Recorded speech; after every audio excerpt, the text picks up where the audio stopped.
নমস্কার বন্ধুরা, পশ্চিমবঙ্গ আইসিডিএস পরীক্ষার আরও একটা ক্লাসে সবাইকে স্বাগত। এই ক্লাসের মধ্যে দিয়ে আলোচনা করব 40টা প্রশ্নের উত্তর।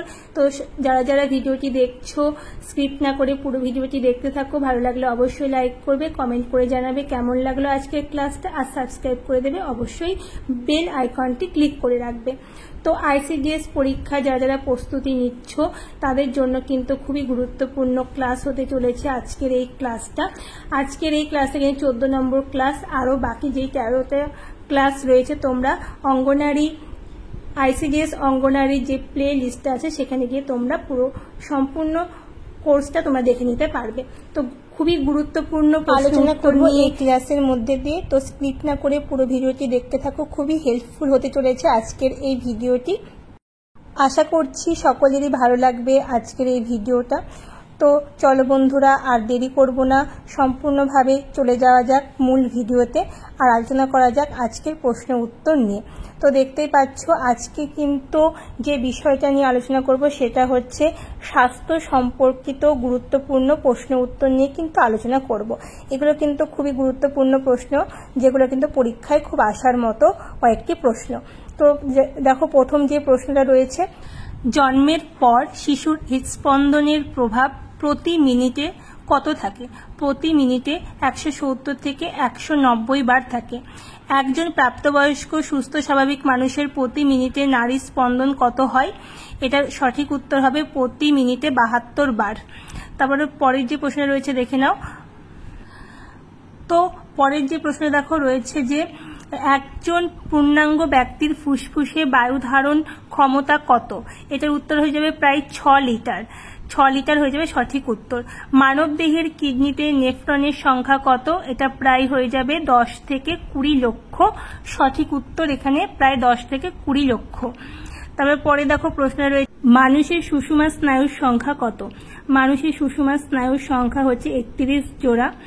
তারপরে জন্মের পর একটি শিশুর স্বাভাবিক ওজন কত হওয়া উচিত? জন্মের পর একটি শিশুর স্বাভাবিক ওজন কত হওয়া উচিত? এখানে সঠিক উত্তর হচ্ছে 2.6 থেকে 3.5। মানবদেহের দীর্ঘতম স্নায়ুর নাম কি? সঠিক উত্তর হচ্ছে সায়াটিক স্নায়ু।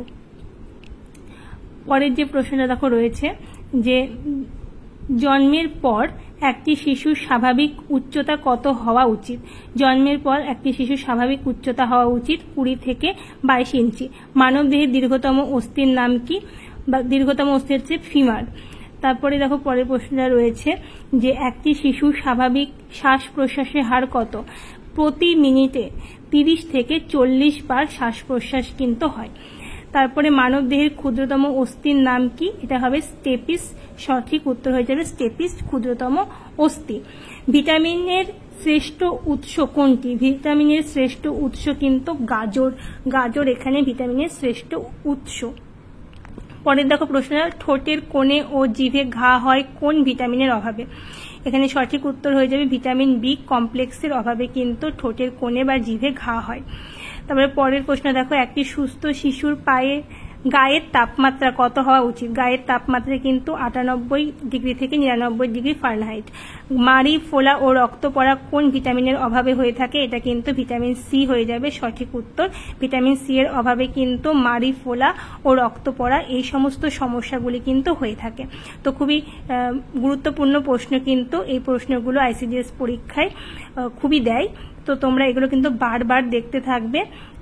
খুবই গুরুত্বপূর্ণ প্রশ্ন যেগুলো পরীক্ষায় কিন্তু বারবার দিতেই থাকে। তো পরের যে প্রশ্নগুলো দেখে নেব। দেখো পরের প্রশ্ন রয়েছে যে চুল ও নখে কোন প্রোটিন থাকে? প্রথম যে প্রশ্ন রয়েছে চুল ও নখে কোন প্রোটিন থাকে, এখানে সঠিক উত্তর হয়ে যাবে কেরোটিন। কেরোটিন চুল ও নখে থাকে। কোন বিজ্ঞানী প্রথম ব্লাড গ্রুপ আবিষ্কার করেছিলেন? কে ল্যান্ডস্টেইনার প্রথম ব্লাড গ্রুপ আবিষ্কার করেছিলেন। কোন ভিটামিন কেটে যাওয়ার জায়গা থেকে রক্তক্ষরণ বন্ধ করে? ভিটামিন কে হয়ে যাবে সঠিক উত্তর। ভিটামিন কে কিন্তু কেটে যাওয়া থেকে রক্ত পড়া বন্ধ করে। রক্ত সংবহন পদ্ধতি কে আবিষ্কার করেন? এখানে সঠিক উত্তর হবে উইলিয়াম হার্ভে। তারপরে দেখো পরবর্তী প্রশ্ন রয়েছে ভিটামিন সি কোন খাবারগুলি থেকে পাওয়া যায়? ভিটামিন সি লেবু, আমলকি, আনারস, আম, টমেটো ইত্যাদি থেকে কিন্তু ভিটামিন সি পাওয়া যায়। তো তো এটা কিন্তু খুব গুরুত্বপূর্ণ প্রশ্ন, তোমরা দেখে নেবে। মানবদেহের রক্তের লোহের পরিমাণ কত? এটা কিন্তু প্রায় 10 গ্রাম লোহা থাকে মানবদেহের রক্তে। তারপরে পরের প্রশ্ন হচ্ছে ভিটামিন বি এর অভাবজনিত কয়েকটি রোগের নাম কি? এখানে দেখো হয়ে যাবে বেরিবেরি, ক্ষুধামান্দা, তারপরে পক্ষাঘাত, চর্মরোগ, স্নায়ু দুর্বলতা ইত্যাদি কিন্তু গুরুত্বপূর্ণ। শ্বেত রক্তকণিকার গড় আয়ু কত? শ্বেত রক্তকণিকার গড় আয়ু 12 থেকে 15 দিন। তারপরে দেখো পরের প্রশ্ন হচ্ছে কোন মৌলের অভাবে বারবার হাড় ভেঙে যাওয়া ও হাড় বেঁকে যাওয়া সমস্যা দেখা যায়? কোন মৌলের অভাবে বারবার হাড় ভেঙে যাওয়া ও হাড় বেঁকে যাওয়া সমস্যা হয়? ক্যালসিয়াম ও ফসফরাসের অভাবে। লোহিত রক্তকণিকার গড় আয়ু কতদিন? এখানে কিন্তু সঠিক উত্তর হয়ে যাবে প্রায় 120 দিন। তারপরে পরের প্রশ্ন দেখে নাও, কোন মৌলের অভাবে অ্যানিমিয়া বা রক্তাল্পতা রোগ হয়? আয়রন ও লৌহ। তারপরে হচ্ছে রক্ত শূন্যতা কাকে বলা হয়? মানব দেহের রক্তে হিমোগ্লোবিনের পরিমাণ ও গুণগত ঘাটতির কারণে ত্বক ও মিউকাস পর্দা ফ্যাকাশে বর্ণ ধারণ করে, এই অবস্থাকে রক্ত শূন্যতা বলা হয়। তো রক্ত শূন্যতা কাকে বলা হয় এটা দেখে নাও। তারপরে যে পরের প্রশ্নটা রয়েছে দেখো, ম্যারাসমাস রোগ কিসের অভাবে হয়? ম্যারাসমাস রোগ কিসের অভাবে হয়? এখানে সঠিক উত্তর হয়ে যাবে ভিটামিন ডি এর অভাবে কিন্তু ম্যারাসমাস রোগ হয়। তারপরে হচ্ছে রক্তে হঠাৎ করে লোহিত রক্তকণিকার সংখ্যা বেড়ে গেলে কি রোগ হতে পারে? রক্তে হঠাৎ করে লোহিত রক্তকণিকার সংখ্যা বেড়ে গেলে কিন্তু পলিসাইথিমিয়া রোগ হয়। ভিটামিন ডি এর অভাবে কি রোগ হয়? এখানে কিন্তু সঠিক উত্তর হয়ে যাবে ভিটামিন বি কমপ্লেক্সের অভাবে কিন্তু বেরিবেরি রোগ হয়। তাহলে কোন রক্তকণিকা মানবদেহের রক্তকে তরল রাখতে সাহায্য করে? এটা সঠিক উত্তর হয়ে যাবে বেসোফিল। তারপরে পরের প্রশ্ন দেখো, ভিটামিন ডি এর অভাবে কি রোগ হয়? ভিটামিন ডি এর অভাবে কিন্তু রিকেট, দাঁতে পোকা, তারপরে অস্ট্রিওম্যালেশিয়া রোগ কিন্তু হয়ে থাকে ভিটামিন ডি এর অভাবে। পরে দেখো প্রশ্ন, রক্তচাপ নিয়ন্ত্রণ করে কোন হরমোন? রক্তচাপ নিয়ন্ত্রণ করে কিন্তু অ্যাড্রিনালিন হরমোন রক্তচাপ নিয়ন্ত্রণ করে। বিএমআই এর সম্পূর্ণ নাম কি? বডি মাস ইন্ডেক্স হচ্ছে বিএমআই এর সম্পূর্ণ নাম। তো পরে দেখো প্রশ্ন হচ্ছে একজন স্বাভাবিক মানুষের বিএমআই কত হওয়া উচিত? এখানে কিন্তু সঠিক উত্তর হয়ে যাবে 25 থেকে 30-এর মধ্যে কিন্তু হওয়া উচিত। মূত্রের রং হালকা হলুদ হওয়ার কারণ কি? এখানে সঠিক উত্তর হবে ইউরোক্রোম নামক রঞ্জকের উপস্থিতির কারণে কিন্তু মূত্রের রং হালকা হলুদ হয়। রক্ত কি? গুরুত্বপূর্ণ একটা প্রশ্ন, কিন্তু আসার মতো একটা প্রশ্ন। রক্ত হলো এক প্রকার তরল যোগকলা। মানুষের রক্তে কত শতাংশ জল থাকে? 90% বেশি কিন্তু মানুষের রক্তে জল থাকে। মানুষের জীবিতকালে কোন অঙ্গ কখনো বিশ্রাম পায় না?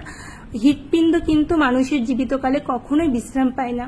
খুবই গুরুত্বপূর্ণ একটা প্রশ্ন এবং আসার মতো প্রশ্ন, ভালো প্রশ্ন, তোমরা কিন্তু সবাই জেনে রাখবে। পরের যে প্রশ্ন দেখো রয়েছে, মানুষের লালারসে শতকরা কত শতাংশ জল থাকে? মানুষের লালারসে শতকরা 95% কিন্তু জল থাকে। মানুষের জিহ্বার কোন অংশ মিষ্টি স্বাদ বুঝতে সাহায্য করে? মানুষের জিহ্বার অগ্রভাগ মিষ্টি স্বাদ বুঝতে সাহায্য করে।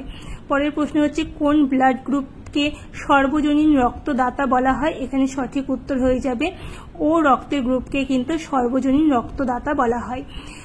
তারপরে পরের প্রশ্ন দেখো, কোন ব্লাড গ্রুপকে সর্বজনীন রক্ত গ্রহীতা বলা হয়? এ বি রক্তের গ্রুপকে সর্বজনীন গ্রহীতা বলা হয়। দুটি প্রোটোজোয়া ঘটিত রোগের নাম লেখো। এটা হবে ম্যালেরিয়া এবং আমাশয় প্রভৃতি প্রোটোজোয়া ঘটিত রোগ। ব্যাকটেরিয়া জনিত দুটি রোগ হচ্ছে কলেরা ও আন্ত্রিক ব্যাকটেরিয়া জনিত দুটি রোগ। তো আজকের প্রশ্ন উত্তর এই পর্যন্তই। আজকে কিন্তু কয়েকটি গুরুত্বপূর্ণ প্রশ্ন নিয়ে আলোচনা করলাম এই ভিডিওর মধ্যে দিয়ে। যারা যারা আমার এই ভিডিওটি দেখলে সবাইকে অসংখ্য ধন্যবাদ পাশে থাকার জন্য। যারা যারা এখনো সাবস্ক্রাইব করোনি আমার এই চ্যানেলটা, অতি শীঘ্রই সাবস্ক্রাইব করে দাও এবং পাশে থাকো।